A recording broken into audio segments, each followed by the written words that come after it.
Hello YouTube, this is Harsh Reality, and I have a nice little 1500 point army list ready for you, for your guys' viewing pleasure. Before I start, I post all my battle reports on a forum called dakadaka.com. It's a website that has a lot of artists, a lot of really good painters. It's a great community. If you're not already have a username there, I really suggest signing up. If you're looking for me on Daka, my username is Wings of Cadia. I'll have a little, bar right here showing you how it's spelled. And today I have a 1500 point army list that has worked really well for me. That I haven't had any problems with really any opponent, no matter who they are. I have lost a couple games, but my own fault, not due to my army's configuration. Bad deployment or unlucky rolling.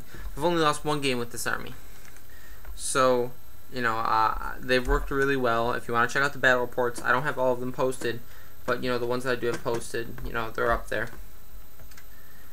So I'll run through how I picked my army and how I run my army. First off, I picked the Imperial Guard because I love the Valkyrie model. When you go out and look for a new army, if you're just starting up and you're creating another army, you should know that pick an army that you actually enjoy, that you're gonna have fun playing. Because if you don't have fun playing it, then you're gonna feel like the money you spent on it and the time you spent on it's wasted, and you really don't want that. So I'll run through what I have. I start off with a Valkyrie with missile pods. Truthfully, this is the only way to run a Valkyrie. You can't keep Hellstrike missiles on it because they are so ineffective. You only get 2 shots. Valkyrie has the missile pods, which work a lot better.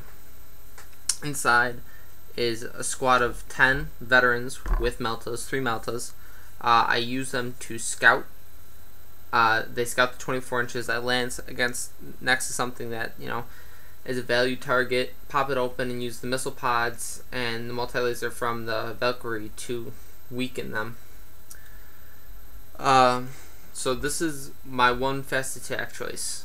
I use it, like I just said, get up in their face. It really doesn't survive very long, but as long as it gets its points back, if it does its job of delivering the meltas, that's what I need it to do. My other fast attack is a Bane Wolf, which is right here.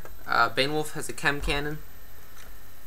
It automatically wounds on 2+, it fires a template, and it has AP 3, which works great against MEQs, which are marine equivalents. If it is a very attractive target for enemies, they really try to go after this, especially Space Marine players. If they're drop potting, they will try to knock this out first turn, and they usually succeed. But I have a lot more in my army that could do them a lot more harm. They're focusing on the Bane Wolf just because it poses such an immediate threat. So I'll keep going. The next thing I use in my army are my 2 heavy support choices, which are right here. My 2 demolishers.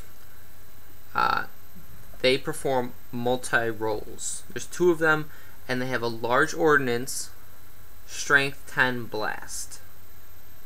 This is perfect for swarms. It'll insta-kill the swarms. It will work good against stronger units. I've killed an entire squad of Terminators. They've all failed the invulnerable save with 1 shot from a Demolisher cannon. 1 shot. Due to the fact that they only have toughness 4, they weren't eternal warriors, and they failed their invul saves, which was 4+, because they didn't have 5+ maybe, because they didn't have storm shields. But they are a huge threat. And the other thing I love about Demolishers is their upgraded armor. They have 14 on the front, 13 on each side, and 11 on the back. This just increases their durability, and they last a lot longer with this. After this, I'll run into my infantry choices. I run 2 vet squads that aren't in any transports. They have 1 autocannon apiece and 1 grenade launcher apiece.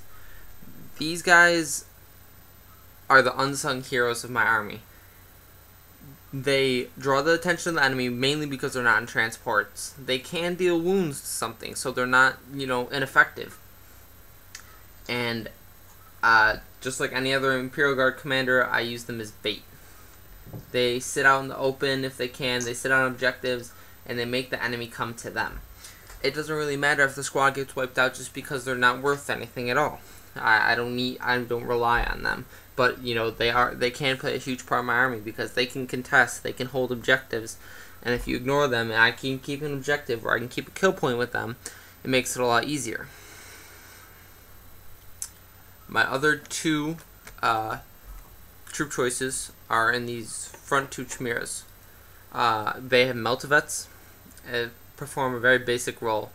They drive forward, they contest objectives, they destroy monstrous creatures, they destroy transports, they destroy terminators, anything that gets in their way, they, you know, do a lot of damage to, and I usually try to keep them together. Mainly because if usually one gets destroyed, and no matter how hard I try, one will always get destroyed.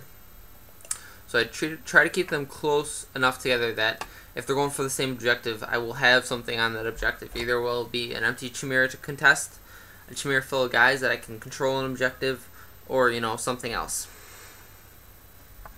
So that means I have 5 troop choices, which 3 are in transports and 2, you know, can still do damage in a 1500 point mech vet list.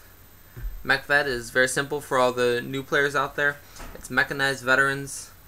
They have a higher BS. They hit on 3+, which is great for the amount of weapons that I have in here, and I try to take full advantage of it with having meltas and these here, auto cannons, grenade launchers, and my meltas and my Valkyrie.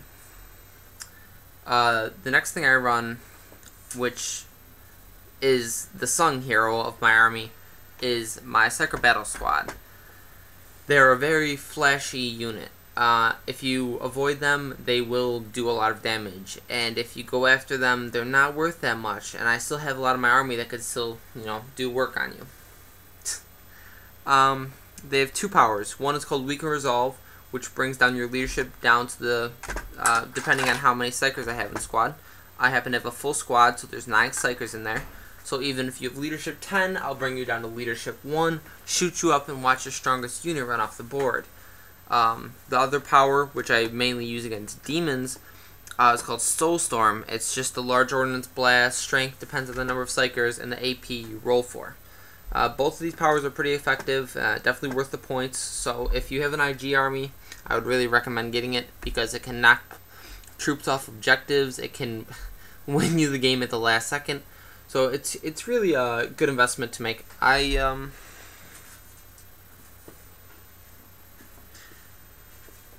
For my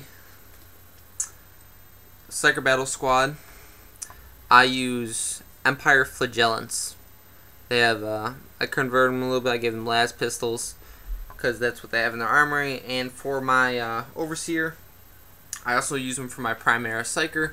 I use a character from War Machine. I use the Quillis, I green stuffed it a little bit so it's a little more solid on the top, and he's got a little prophet thing going on there with his scroll, and it's going to say something nice, because that's what Psychers do. They're nice people. Last but not least is my Company Command Squad. Now, I really went back and forth on having them, but, you know, I decided to go with them. They have 4 plasmas, which is, you can run it with 3 plasmas and a med pack, but I decided against it. You can run it either way. They're both effective. That's pretty much it. This is a 1500 point list. I'm just going to wrap it up now. Everything works in cohesion. Your army wants to work in cohesion. You don't want to have separate units. You don't want to rely on anything separately. You want it all to work together. So that's pretty much it. If you want me to find an opponent to play against so I can give you strategies on them, post it in the comments. I will find an opponent. I play against a lot of people. I'll find someone to play against. If you want to subscribe, it's right there. Hit the subscribe button. And that's pretty much it. I hope you enjoyed my video. This is Harsh Reality signing out.